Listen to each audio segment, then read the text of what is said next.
Brought to you by Agilus Diagnostics.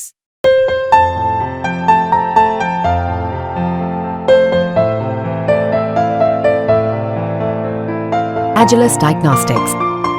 वैसे तो digital payments और यूपीआई ने आपके कैश रखने की जरूरत को बड़े तौर पर खत्म कर दिया है। बस स्मार्टफोन हो और कहीं भी आप फटाक से पेमेंट कर देते हैं, कैश का झंझट ही खत्म। इस बड़ी सहूलियत के बावजूद आपको कैश की जरूरत पड़ती ही है। और बीते कुछ सालों से हो क्या रहा है, जिस रफ्तार से डिजिटल पेमेंट बढ़े हैं उसी रफ्तार से एटीएम कम हो गए हैं। पैसे निकालने जाइए तो एटीएम ढूंढना मुश्किल हो जाता है। तमाम एटीएम आपको बंद मिलते हैं या खराब होते हैं।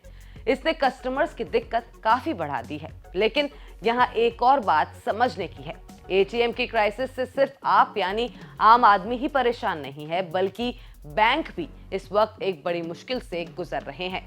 और बैंकों ने इस मसले पर अपनी आवाज अब सरकार और बैंकिंग सेक्टर के रेगुलेटर आरबीआई के कानों तक भी पहुंचा दी है। तो आखिर ये माजरा है क्या, इसे समझते हैं इस खास रिपोर्ट में। नमस्कार, मैं हूं ईशा मालवी और आप देख रहे हैं बिस्तक। असल में बैंक इन दिनों एटीएम मशीनों की किल्लत से परेशान है और बैंकों ने सरकार और आरबीआई के पास एटीएम यानी ऑटोमेटेड टेलर मशीन की किल्लत का मामला उठा दिया है। बैंकों को जितने एटीएम चाहिए उस हिसाब से उन्हें ये मशीनें मिल नहीं पा रही।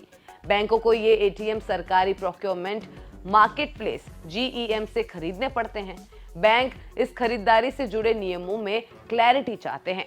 ईटी की एक खबर के मुताबिक पिछले महीने अफसरों के साथ मीटिंग में बैंकर्स ने इस मसले को उठाया है। इसमें एटीएम वेंडर्स की कम कैपेसिटी की बात को उठाया गया है। बताया यह भी जा रहा है कि एटीएम्स की किल्लत में सरकारी मेक इन इंडिया पॉलिसी वजह बन रही है। साल 2019-20 की इस पॉलिसी में वेंडरों से भारत में अपनी यूनिट्स खोलने के लिए कहा गया है। इस वजह से इनकी कैपेसिटी अभी काफी कम है। एटीएम्स की किल्लत की दूसरी वजह यह है कि बैंकों को इसे सरकारी प्रोक्योरमेंट पोर्टल से ही खरीदना जरूरी है। ये मामला इस वजह से भी गंभीर हो गया है क्योंकि साल 2023 में आरबीआई ने बैंकों को अपने एटीएम्स को अपग्रेड करने के लिए कहा था। इसमें लॉकेबल कैसेट मैकेनिज्म वाले एटीएम लगाए जाने हैं। आंकड़ों की बात करें तो देश में फिलहाल 2,64,000 एटीएम्स सीआरएम्स हैं। सीआरएम यानी कैश रिसाइकलिंग मशीन। आंकड़े ये भी बताते हैं कि हर दिन हर एटीएम से 90 ट्रांजैक्शंस होते हैं। इसके साथ ही बैंकों को करीब 40,000 पुराने एटीएम बदलने हैं। जाहिर है बैंक ग्राहकों को कैश की सहूलियत के लिए एटीएम नेटवर्क मजबूत करवाना चाहते हैं।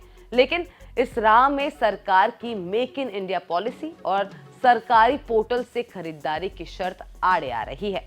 अब चूंकि बैंकों की सरकार और आरबीआई से बैठक हुई है और इसमें इस मामले को उठाया गया है, देखना यह होगा कि क्या आने वाले दिनों में इन कड़ी शर्तों से बैंकों को छूट मिलेगी और क्या वो इस क्राइसिस से उभरने में सफल हो पाएंगे ताकि ग्राहक कैश निकालने में मुश्किलों का सामना ना कर पाए।